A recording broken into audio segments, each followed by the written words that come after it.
I work at New Belgium Brewing. We are the makers of Fat Tire, Voodoo Ranger, and several other beers. Along with Diageo and the Glass Packaging Institute, we helped to found the Glass Recycling Coalition last year. The Glass Recycling Coalition is a group of 34 companies who are working to make glass recycling improve throughout the United States. We're a non-competitive coalition, and our vision is to make glass recycling work. You can see a list of the 34 companies and organizations that are representing us, and they include glass manufacturers, haulers, processors, material recovery facilities, and brands that use glass to package their products, as well as capital investors and in-market users. We also have a government advisory council that is comprised of your peers, and together we work with them and see great potential resulting from our collaboration around glass recycling solutions. Cooperatively, we help to identify high-need areas across the country. We share knowledge with one another and help find customized solutions that will increase and maintain quality glass recycling collection where possible throughout the country. And you can learn more about the GRC, the Glass Recycling Coalition, by checking out our website, glassrecycles.org. Today, I'd like to chat with you about a tool that we're launching. The Glass Recycling Coalition has developed data-rich glass recycling information, tools, guidance on MRF equipment, models for single stream, dual stream, drop-off, and alternative collection models. And we're releasing one of many tools, many resources available today. And you can see just a screenshot of this one here. It's a decision-making tool that walks you through the considerations for keeping glass in your recycling programs and improving those programs overall. And as you walk through the questions here, it will point you to best practices and some data that will help to inform those considerations. So the tool will provide guidance and data, and please note that it's a living tool. So we expect to see that it will continually evolve over time, and we invite you to provide comments and feedback through the links available. As you're going through the tool, you'll see opportunities to share thoughts, and our hope is that you will contribute your feedback so that we can continually improve the tool over time. After this seminar, we'll also be sending you a survey, so please take a moment to fill that out. It walks through some questions that will help us understand glass recycling in your community, what your challenges are, what your successes are. And this input will help us to evolve this tool along with many other projects that the Glass Recycling Coalition is working on for you. So those of you on the call today, we made this tool for you, and we hope it's useful, but please do continue to help evolve it with us. So with that, I will pass the virtual mic on to Marianne so she can start the panel. Thanks, Marianne. Thanks, Katie. Can you all hear me? Katie, can you hear me? Yes, I can hear you, yeah. Okay, wonderful. Well, I'm delighted that everyone has joined us today, and I wanted to thank the Glass Recycling Coalition for partnering with NERC, just the Northeast Recycling Council, to present the webinar.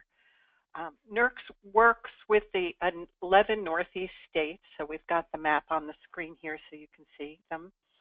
One of the ways we do that is by partnering with organizations like GRC and others to figure out ways to promote materials diversion and to assist in the development of end markets for those materials.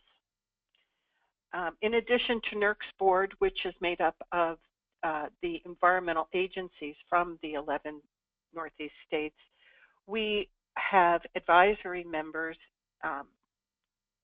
So some of them are listed here, so you can see some of the advisory members that represent industry, municipal governments, nonprofits, and consultants, trade associations.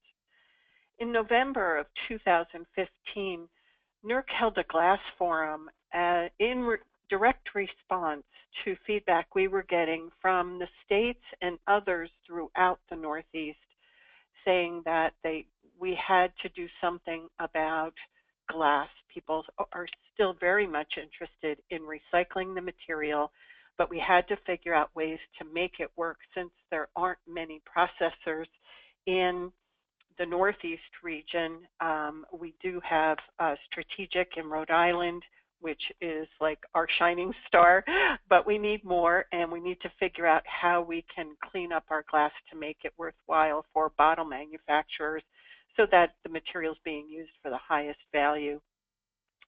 Now, so we were delighted that the GRC wanted to work with us to continue the discussions about glass, and this webinar we thought was a good way to do that.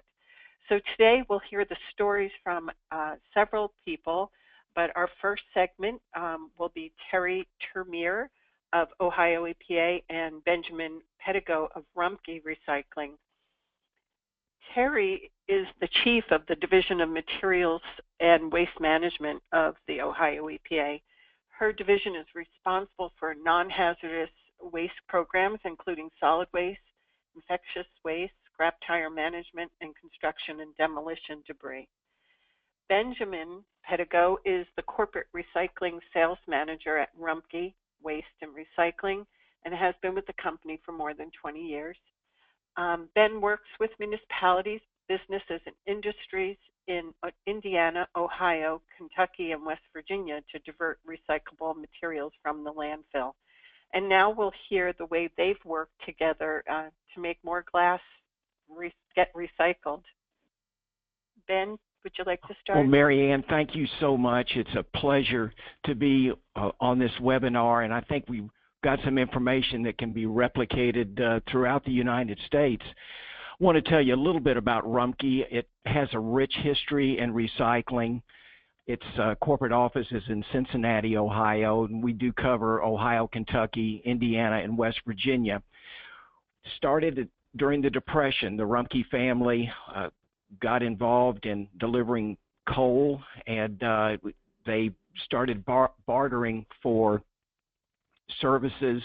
They've got some livestock and got into the livestock business and started picking up food scraps for their livestock. And fast forward to 2017, we're on our fourth generation Rumpke family members involved in this. And in fact, Mary Ann, Jake Rumpke is the glass recycling manager as well as the manager for the Dayton glass plant. Well, how did we get to where we are right now? In 2003, Rumpke realized that glass was a challenge, and they made a decision in 2003, and with the help of the State of Ohio Department of Natural Resources and the Ohio EPA, made a commitment to get involved in processing glass. Now, this was a time when MRFs were transitioning from dual stream to single stream, and so this three-mix glass that was being generated, Rumpke needed to find a consistent, stable market, and that's how they got involved in this processing business. The Rumpke footprint on recycling is it's a regional concept, kind of a hub and spoke, and so we're looking at satellite locations feeding two single-stream MRFs. The Columbus, Ohio MRF is a 35-ton per hour facility. The Cincinnati, Ohio MRF is a 55-ton per hour facility. These two MRFs generate a large amount of glass, and we set up the Dayton facility to service Ohio, these two MRFs, as well as solid waste districts in the footprint that Rumpke has. You know, the three-mix glass, you know, the good thing about three-mix glass is that everything is mixed together. You know, there are challenges, of course, with the problems with contamination within that. But it's a legacy commodity, and to date, Rumpke's invested $7 million in this beneficiation system producing material that can be used either in fiberglass manufacturing or in bottle glass manufacturing. Marianne, I'm going to turn it over to Terry Tamir with the Ohio EPA. Thanks, Ben. This is Terry Tamir. I'm the Chief of the Division of Materials and Waste Management here in Ohio at the Ohio EPA. And part of my message today and in partnership with Ben is that it truly is a public-private partnership that has allowed for us to establish a glass recovery system in the state of Ohio. Back in 2009, for those of us in Ohio, we knew that we had a big challenge. We had simply folks that were saying that they didn't know what to do with the glass or that there was no value in the glass. And then we had manufacturers where in Ohio we have 4 major manufacturers that utilize glass. So our biggest challenge was, one, trying to increase the amount of materials going to these manufacturers. 2, trying to figure out how to do it and put it all together. To get started, what we actually ended up doing was we commissioned a glass study in 2009. The glass study indicated a couple of things. Obviously, that 90% of the glass that was being collected in Ohio or not being collected in Ohio was going to our landfills, and that describes in this previous, this one, this slide. What we found in the glass study was overall that what we wanted to find in the glass study was how much material we actually had in the state of Ohio, what our capacity was, how could we get it to the places that we needed for it to be, where was it going right now. And what we found was that we were actually processing about 110,000 tons of materials annually in the state. And the study indicated that we needed an additional 275,000 tons of material or glass cullet to be able to hand off to our manufacturers across the state. We were at a great time in the state in the sense that we had a great deal of commitment from the governor's office, as well as our 52 solid waste districts that are dealing with these commodities every day. We had manufacturers that were asking for it, and so it really was the perfect storm for us to create a statewide initiative for us to be able to recover glass. We recognized that transportation was a big, big issue for us. We knew that we had to do something with the infrastructure. We knew that collection, trying to figure out ways in which we could do that, in ways in which maybe we thought outside of the box was going to be really important to us. And so we pulled together all of our partners and stakeholders and literally started to talk to each other and started to help everybody kind of connect the dots and get everybody thinking forward on how we were going to do this together. Our statewide initiative we put together, we developed a voluntary bar and restaurant recycling program, and that simply was, if you are a local community or a solid waste community or someone out there that had a lot of glass, and traditionally a lot of these businesses, bars and restaurants, were just throwing their glass away. So if we could develop programs or a strategy that was localized, we needed to be able to help them money-wise to be able to allow for them to develop a program. So we put together a voluntary bar and restaurant recycling program, and we had tons of communities that were calling in and trying to get grant dollars to be able to do it. We also knew that if we could establish some regional glass recovery sites, some centers, just transfer facilities where we would just have people bring in glass. Maybe it was an existing MRF, maybe it was where a whole bunch of other drop-offs all came, and we could do a centralized location where then we could arrange for the transportation for it to go to 2 of our processing facilities in the state of Ohio. We wanted to work to establish those. So we were fortunate enough and are fortunate enough in Ohio to have Strategic Materials as well as Rumpke to be able to be our processors here. And then we wanted to create a recycling a drop-off. We called it Glass Act. Actually, one of our solid waste districts came up with the logo on the materials that we use. And where we have existing drop-off areas in the state, most municipalities will have either a drop-off or curbside recycling, and we have these very similar, and you'll hear a little bit later about the ripple glass model, but somewhat very similar to that, where there's existing drop-off containers that are there. We separated out the glass because, once again, we continue to understand that the contamination with glass with other things was problematic.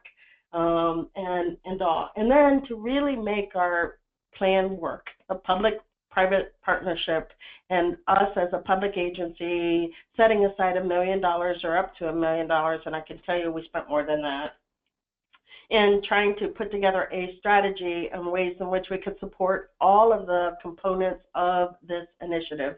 I can tell you we've been really fairly successful in putting together programs.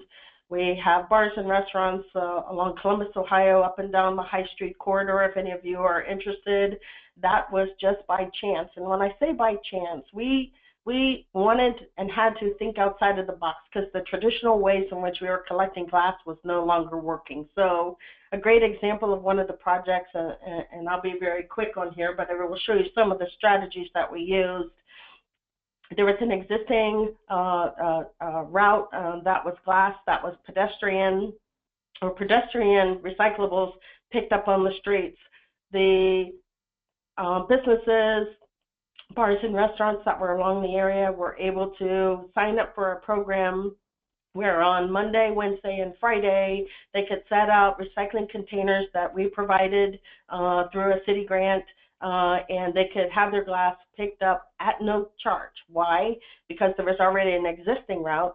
2, it was part of a Rumpke existing project. 3, it was just a convenient way outside of the box that bars and restaurants could understand in a pilot setting that they could lower their disposal costs if they were able to divert that glass out of the stream. And we wanted them to be able to understand that, you know, recycling you have to pay for eventually, and so this was a great opportunity for them to do it. So we've had these types of strategies that have been working in Ohio. That's just one of many. We do have information available on our website if folks would like to get some additional information about that. But our partnership with Ben and Rumpke has been really tremendous. So Ben, I'll turn it back over to you. Well, Terry, to your point, the Ohio Department of Natural Resources was instrumental in getting Rumpke set up with the first buyer of fiberglass, Johns Manville in Defiance, Ohio. And the photo that you see here is one of the optical sorters that we received funding from the Ohio EPA to purchase. Got us in the bottle glass manufacturers, which has been very key. So Terry, to your point, the Rumpke's partnership with the state of Ohio has been a real benefit. And again, we think that this model can be replicated throughout the country. I know there are some issues with logistics, but I believe that with a cooperative partnership, that a lot of these hurdles can be managed. You know, the support that we've received from Ohio has been key in helping not only Rumpke but solid waste districts in the state. The investment, $7 million in glass recycling, a system that from Austria, Bender and Company, we process about 4,000 tons per month of post-consumer glass. The percentages vary in terms of marketing to either fiberglass manufacturers or bottle glass manufacturers. David Schwindeman is Rumpke's marketing manager for glass, and he has been very focused on finding markets in the region for this material. This is a photo of Flint bottle glass that is bunkered and ready to send to bottle glass manufacturers, and this public-private partnership has been a very beneficial for Rumpke, and the state has opened many doors Rumpke in this area. Wanted to show you a photo of Jeff Rumpke, is third generation Rumpke family member. Jeff is very hands-on, has been involved in recycling in the business his whole life. And he's the grandson of the founder, and the Rumpke family is very committed to recycling, and they have been very focused on glass recycling. And just to wrap it up, just wanted to let you know that you can contact us on Facebook, Rumpke News, Pinterest, and our website. Thank you so much.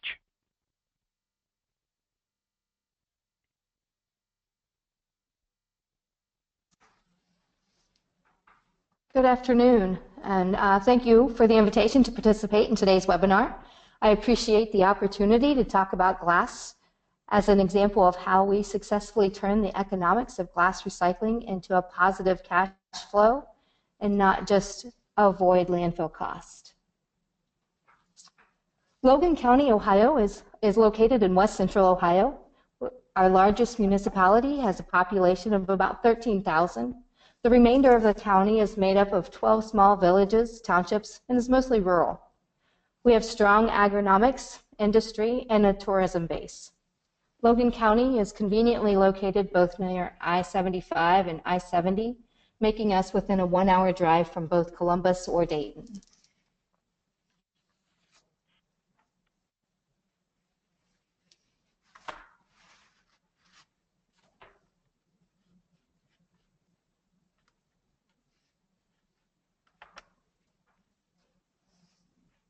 Okay.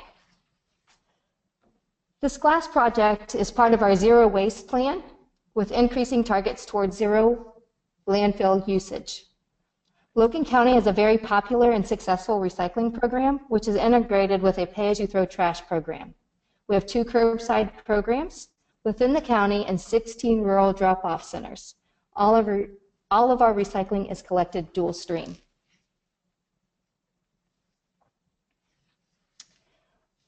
All of us who have managed glass over the decades know that glass management has been a problem for a long time. Glass is not harmful, however, it is very heavy and expensive to transport. It doesn't recover much value when recycled, and the main resource derived from recycling is the preservation of landfill space, which is really not an issue here in Ohio. But some of the unique challenges that Logan County faced were the growth of our zero waste district was rapid. It forced us to figure out a way to address both natural growth of existing programs as well as identifying new programs with critical goal of remaining sustainable.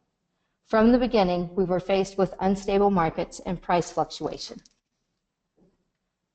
Glass recycling continued to be one of our biggest challenges. Oh, back a slide. We built a dual stream MRF to manage the materials from our drop sites, which are about 2/3 of our tons, and the remainder come from curbside programs. Both types of collections result in very clean finished commodity. Additional people were required to sort the glass, and we were dedicating the use of open-top containers. So how could we do this? We purchased and repurposed a lumber yard in 2009 that had an existing loading dock and some concrete walls. We decided that a glass bunker type storage would work best for our operations. We then collaborated with the Ohio EPA to seek funding from their statewide glass initiative grant and Rumpke for access to their mixed color facility located in Dayton, Ohio. With the loading dock, we limited the need for any excavation, and the idea was the space created would be approximately that of a semi-load plus a little cushion for holding glass due to factors outside of our control, such as transportation, weather, markets, etc.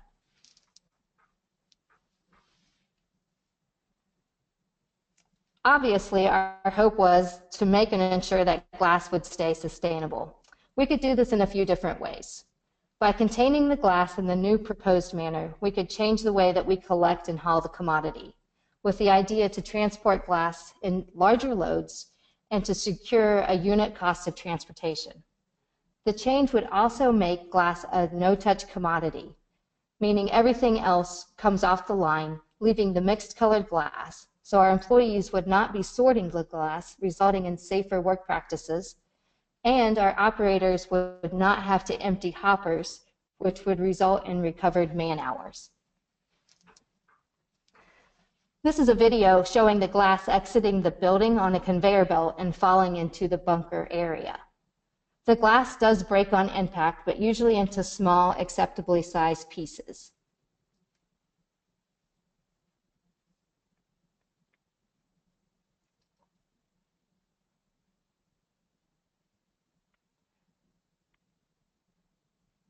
This is a picture of the finished product. It's a push wall, and you'll see it's a three-sided bunker wall system. Serves a dual purpose, as we use it for bale storage as well.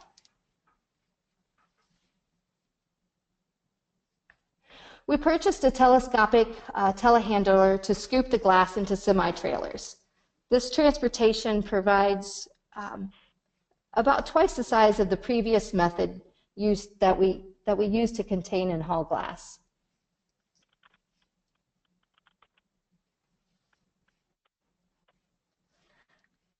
The bunker was constructed with a slope and an open floor plan to limit the expense of installation and facilitate stormwater runoff. This allows some of the glass to roll, moving out of the depot. Equipment is used to clean up and push material back towards the wall. Some of the things that we learned here is that we could have built our concrete pad a little bit larger to allow for the glass runoff and the splatter that occurs. We would have also built a curb to limit the glass rolling off of the pad. Where does our glass come from? Again, Logan County is home to a very successful recycling program. We know that our programs are used by commercial establishments and out-of-county residents. Small local bars often visit the local recycling center a couple times a week, bringing van loads of glass bottles. We were able to successfully reverse our losses and have earnings. The earnings cannot be just related to rebates, as we were able to recover man-hours in our roll-off truck in our processing center. With the funding from the Ohio EPA and the partnership with Rumpke, we were able to meet our goals and more aggressively investigate pilot glass programs. Recently, the commodity pricing structure has changed along with some transportation cost, and we are prepared to see an elimination of earnings. However, we believe it will be minimal and remains very favorable. I thank you for the opportunity to present. My contact information is listed on the slide if you have any additional questions. Thank you. Thank you, Angel. It's wonderful to see the differences between your program and the one that Ben and Terry were talking about, whether you're working with a dual stream or single stream facilities or collection programs, and how the collection of glass can still work. I also wanted to remind everyone, if you have questions, to please post them in the chat box, and we will try to address them at the end of the webinar. Now we'll hear from Michelle Goff of Ripple Glass. Michelle is the Regional Business Director, and she's been with Ripple since 2012. She directs the regional sourcing of glass from the Midwest and new business development for the company. Michelle, would you like to start? Sure. Good afternoon, everybody. Like Marianne said, my name is Michelle. I am the Regional Business Director for Ripple. We are a Kansas City-based glass recycler. I'd like to thank Marianne and Marissa and all the folks at GRC for inviting me to share a little bit more of our story today. I'm going to cover our programs in Kansas City first and the partnerships that were essential to making that happen. And I'm also going to briefly cover several of the public-private partnerships we have going with communities throughout the Midwest.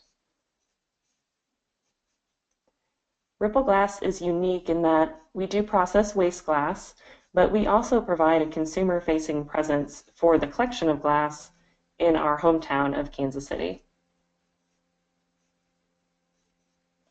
The idea for our company was actually born out of a local brewery, Boulevard Brewing Company.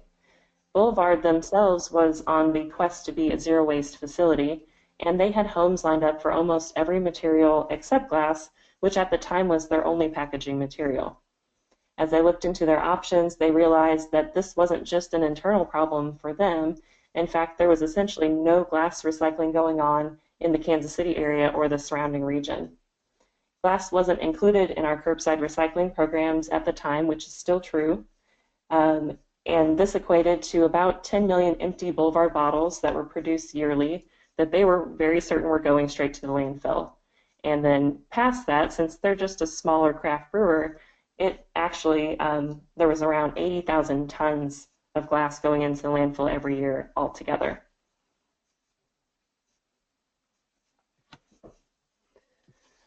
Boulevard recognized that there was a huge issue, but since, of course, they make beer and we're not experts in recycling, they knew that they could not do this alone. So Ripple Glass, our company, was founded with the help of several community partners and organizations. We had companies come together as well as individuals who helped us fund our initial investment, which was about $5 million. This money went towards our processing facility. We also needed a way to collect glass from the residents since that wasn't happening. So we worked with our solid waste district, which is the Mid-America Regional Council.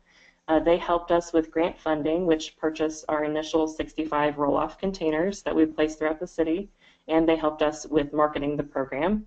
And then past that, we knew that we could process the glass, we knew that we could collect it, but we also needed partners to sell it to. So we worked with Owens Corning and Ardagh Glass. Owens Corning makes fiberglass insulation, and Ardagh makes container glass. They both provided us with some long-term assurance that they would purchase our glass cullet if we made it. So with our partners, Ripple Glass was born. We built a processing facility, set out our purple roll-off containers to begin collecting glass. We started processing glass in December of 2009, most of which today is still sold to Owens Corning for fiberglass insulation. They have a facility just across the river from us in Kansas City, Kansas, which is about 8 miles from our facility.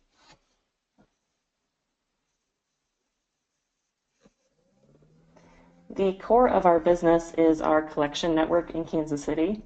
We've built a collection system of now over 100 drop-off locations. If you remember, the first 65 were funded by our solid waste district. These locations are primarily located at liquor and grocery stores. We aim to make glass recycling easy and convenient for residents and really don't want anyone to have to drive more than 5 minutes or so from their home to drop off their glass. So one thing that I think makes us different is that we have invested in strong relationships with our hosts because they're giving us these spaces for free. They see it as a good thing to do for the community and also a way to drive store traffic, but we do invest in staff to help keep the sites nice and clean and help keep our host businesses happy. In addition to that, we really focus on our brand. So we early on worked with a local creative agency. They helped us determine the look and feel of our bins. This also helps reduce contamination, illegal dumping, and things like that. And it helps keep our host businesses happy again because it's something that looks great and something they're proud to put out front of their business.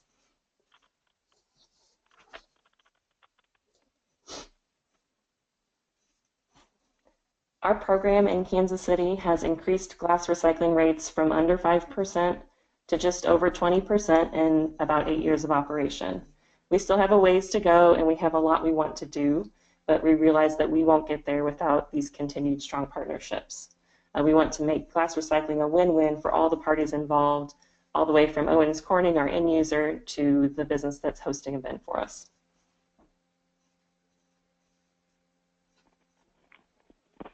Soon after we got started, we were approached by communities throughout the Midwest.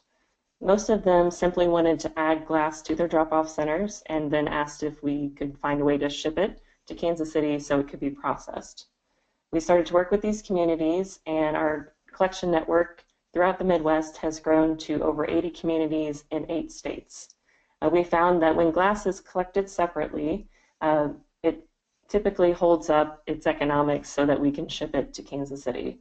We also use empty backhauls, meaning we use trucks that would be coming here to Kansas City empty anyways, and that really helps us ship in the glass from these outlying communities.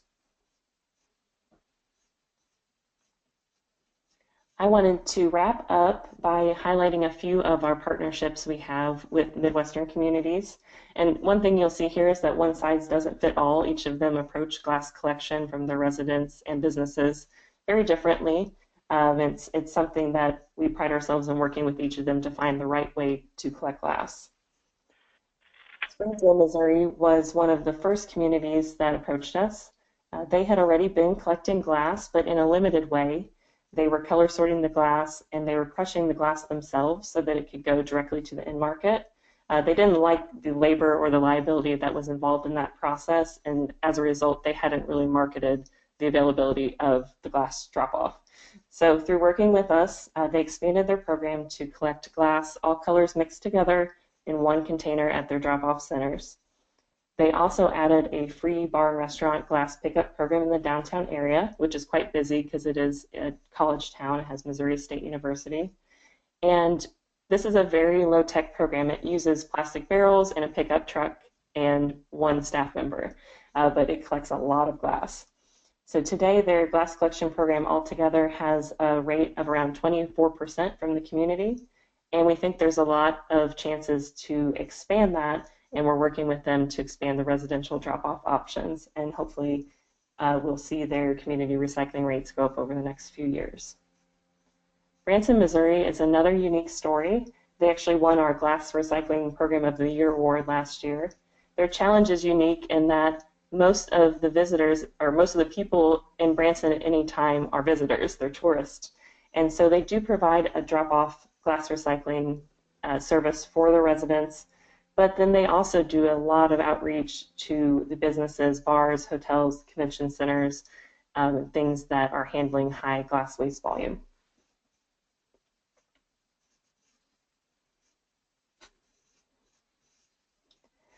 Fayetteville, Arkansas's glass recycling program is one that makes us really proud. It actually has one of the highest glass diversion rates in a non-bottle bill state in the U.S. They do a curb sort system, so the glass is mingled with other materials in the curbside bins, but then the driver hand sorts it into a separate compartment in the truck.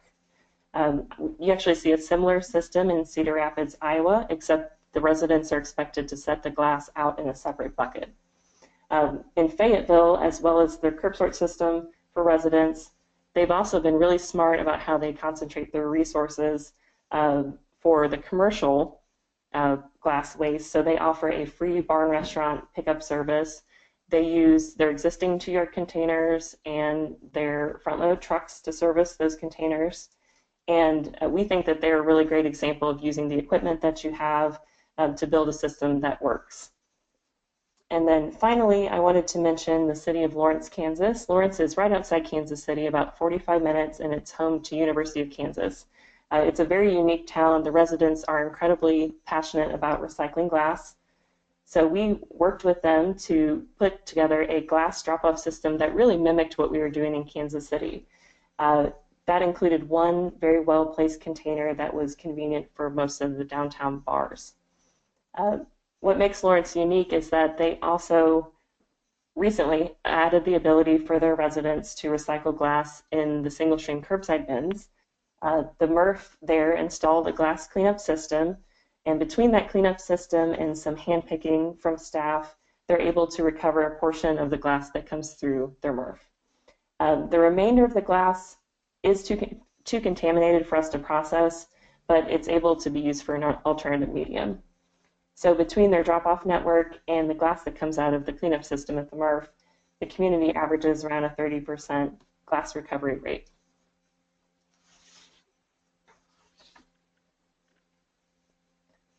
So with that, I just wanted to wrap up with a few lessons that we've learned over the past 8 years of recycling glass here in Kansas City.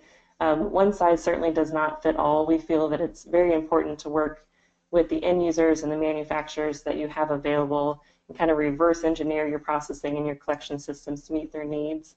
And the same can really be said when you're trying to build a community collection program. We've seen communities collect glass in incredibly innovative ways using the equipment they already have, building partnerships with their local solid waste districts, their state authorities, private businesses, their counties that they reside in, you name it. So with that, I just wanted to thank everybody for having us and for your time. Thank you, Michelle. We have a few questions that have come in, and it looks like we have about 14 minutes that we can take for a question and answer period. One of the questions, actually two are very related. Someone has asked if one of you, and maybe it's Ben, who can talk about the specs that the clean glass must be so that manufacturers will take it for bottle use. And a related question is the insulation manufacturers, are they more tolerant in contamination in the cullet they receive? Well, Mary Ann, I think that the fiberglass manufacturers are going to have tight parameters, and their focus is going to be on moisture and what they call in the industry loss on ignition. So they're very focused on burnables, paper, plastics, those types of things. And so those specs can be very challenging. Bottle glass manufacturing, the optical sorting capability to get a product that is color separated is challenging as well. They both have challenges, but I would say the fiberglass is something that's a real challenge with loss on ignition and moisture. And Ben, can you talk about the 3 mix and whether it's clean enough for bottles? Well, we use a 3 mix, and we make glass that's sold for bottle manufacturing. Mary Ann, I think the key is to have a facility that can remove the contamination. Our facility, the Rumpke facility in Dayton, Ohio, half of the facility is dedicated to cleaning the material. And I would say this too, Mary Ann, Rumpke's business model is focused on a regional MRF concept. We want to recycle as much material and divert as much material as we can from the landfill. 3 mix is kind of part of what we deal with, but we believe to increase recycling diversion rates in the United States, this regional MRF is a good method to achieve that. Mm-hmm. Mary Ann, this is Terry from Ohio. I think one of the other things that we found here is, the infrastructure and how you do optic sorting, and it's all about money. I mean, that's part of the biggest issue too. But having the money to be able to put into sorters, optic sorters, if you have the capacity to do that and invest in that, then you can take a 3 mix and get the things that you really kind of need. So that's kind of some of the things we've been fortunate enough to have. Look, we're fortunate in Ohio to have 2 processors, both Strategic and Rumpke, that have 2 different types of methodologies that are used. Thank you, Terry. Terry, we have some questions for you. I believe it was you that referred to glass as a legacy material. Can you tell us why you refer to it as such? It was probably Ben that actually referred to it, but okay. But what I would just say, and then maybe Ben can add on to this. I mean, historically, glass has been problematic for everybody handling it, from collection to beating up trucks to small MRF facilities that are trying to process it. Do you get it out early? Do you let it go through? If you let it go through, it just wreaks havoc. It's heavy, so you can't transport things as much as possible. So historically, and I think that this is that way everywhere, historically it's just a problematic type of commodity that folks just find it very difficult to deal with. And part of what we were experiencing in Ohio is that sometimes we didn't have an outlet to be able to do it. That sometimes was inconsistent, and you either had to separate it by color and all of that stuff. So all of the challenges of handling it probably is one of the reasons that we talk about the legacy of it. You know, but for places like Rumpke, what they ultimately ended up doing was, instead of fighting the issue, they decided that they were going to take it and try to figure out what to do with it, because their regional approach of collection in their recovery facilities, they were having to deal with it anyway. So they just moved forward with a strategy to be able to recover it and to utilize it in a way that didn't always cost them a lot of money.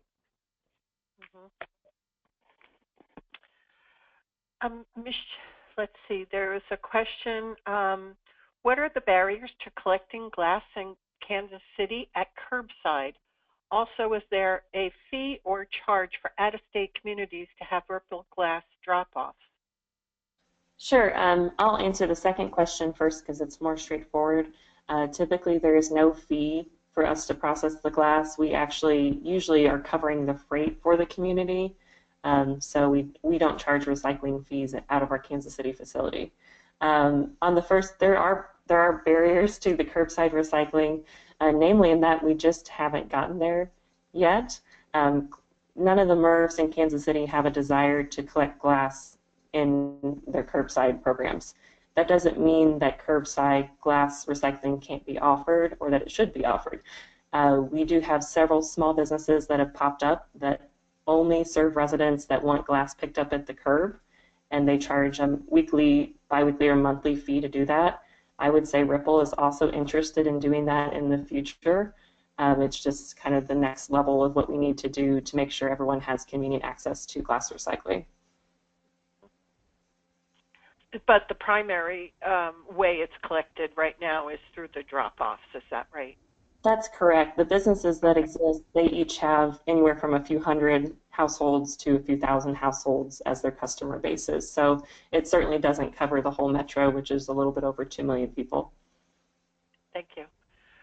There was another question about Logan County specific. What's the population? Our population is, I just rounded it up, about 45,800 as a county whole. Thank you. And let's see. Now, Ohio does not have a bottle bill. Is there any work being done to create a bottle bill? And if so, is that something that is looked on favorably or not in how it might affect the glass program that you already have? This is Terry. You know, Ohio is not a bottle bill state. Historically, I will say that our recycling programs for all of our commodities have worked, you know, on a level where we've not necessarily needed one.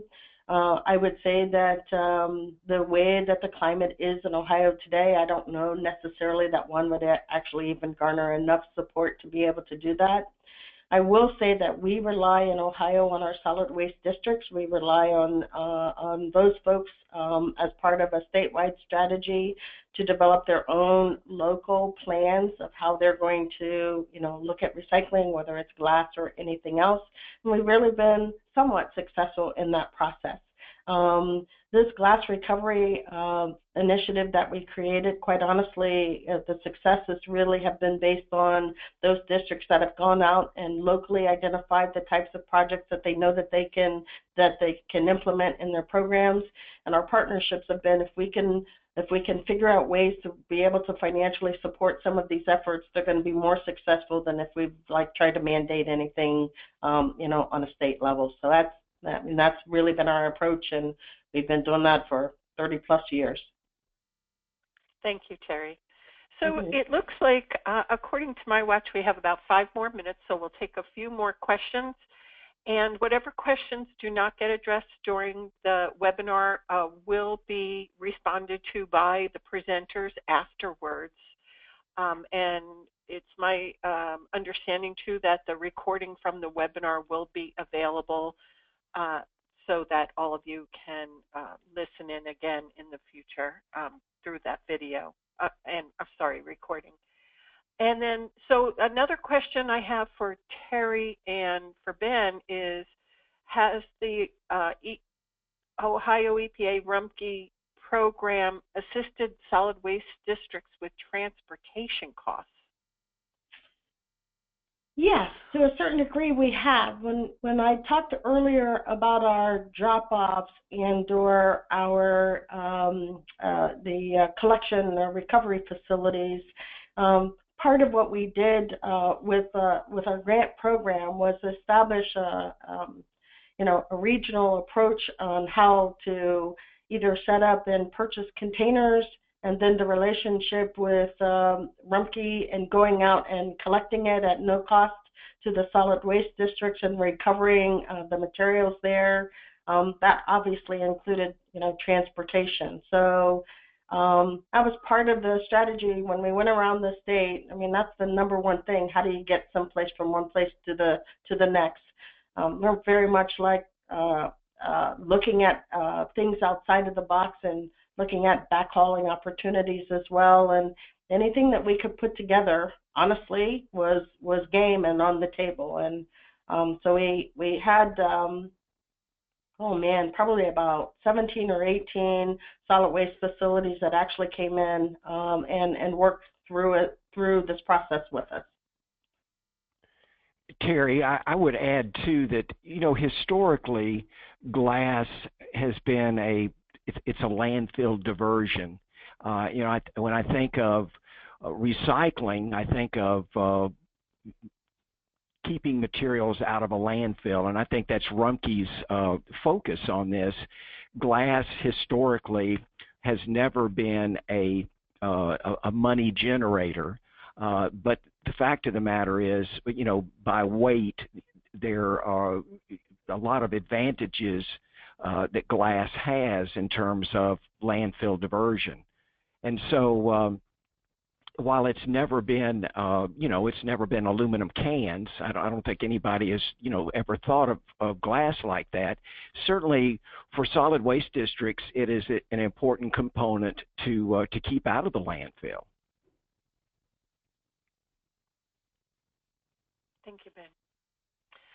I would like to ask Katie if you could talk a little bit more about the tool that you referred to first off in this webinar, how it can be used, what do you think the benefit of using the tool is for a community, and how can communities use the information garnered from the tool? Sure. So the tool will be available on the website, and it is simply a set of questions that it's kind of like choose your own adventure. So depending on how you answer a certain question, it will provide a different direction for you. And our goal with that tool is to and like we said, it's very early on in an early iteration of the tool, but it is to simply walk through some of the thought processes that decision makers might go through to consider all of the options. We have found that there's not, oftentimes there can be maybe blind spots to alternative collection methods and improvements to be made within single stream as well. So throughout the tool, depending on how you answer a question, it will point you to some of the best practices or the resources available within the rest of the website. For example, if you answered this first question saying that you have some challenges, it will lead to a page that shows you the various collection methods, and from there you can also access some best practices, which we will be populating continuously, and we would love for you to share your best practices if you feel like there are successes that you're seeing in your community that other communities might find valuable. But the ultimate goal of the tool is to simply provide resources and thought experiments essentially to the decision makers so that we can see that there are multiple ways to keep glass in the system. So, you know, some of you may be experiencing challenges with it. Some of you might like to see ways to optimize it. There is certainly a range of performance when it comes to glass recycling, both in yield of glass that can be furnace ready and also the economics behind it. And so our hope is that through this tool, we'll help to get people asking some of those questions and then share best practices from the communities, as we've seen in some of the presentations today that are doing an exceptional job of implementing those options. Katie, does it also help communities understand who might be the outlets or what outlets would be best for the type and volume of glass that they are producing or collecting? There's actually a page on the website, and I'm not sure, Marissa, if you can get to that through, if you can pull up the website through this, but being able to link to the map would be a good place to start there. So we have maps within the website, within our tools section, that will show you where processors exist, where other end markets exist. And that would be a place to start anyway. Sure, it's coming up right now. So glass and market locations is an option. And hopefully if you've kind of perused the website, but if you haven't, we really encourage you to do that because there's a lot of resources that, you know, a few dozen companies and the amazing help with our consultants, you know, we put a lot of work into populating this with all the resources available. But this should let you, you know, this is a map that shows you where different glass bottle manufacturing plants are, where fiberglass plants are. I believe if you click on the I for information, that shares, you know, a little bit more information about the legend of the map, and then you can also click on any of the dots there for more information. The map is interactive. So I know we're going a bit over time, so in this, you know, throughout the website and in the contact section, you're always able to submit questions or suggestions for improvement.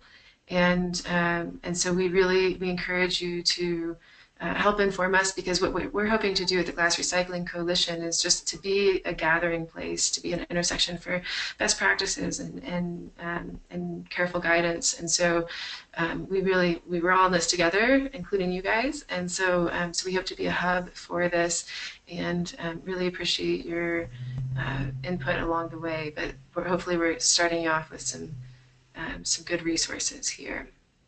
And this is a broader map that Marissa is showing right now about different MRFs, where the MRFs are, drop-off locations for large cities, over 200,000, and different glass recycling processors. So between the two maps, you should really be able to map out what's available in your community, and then maybe you can also look at the map and see what other communities might have a similar setup as you, and then start looking at some of the best practices within those areas. And feel free again to reach out to us anytime. There's a lot of good information on your site. So if everybody can see the URL, it's glassrecycles.org. And I think that we're going to have to call it quits for today. We're after 3 o'clock.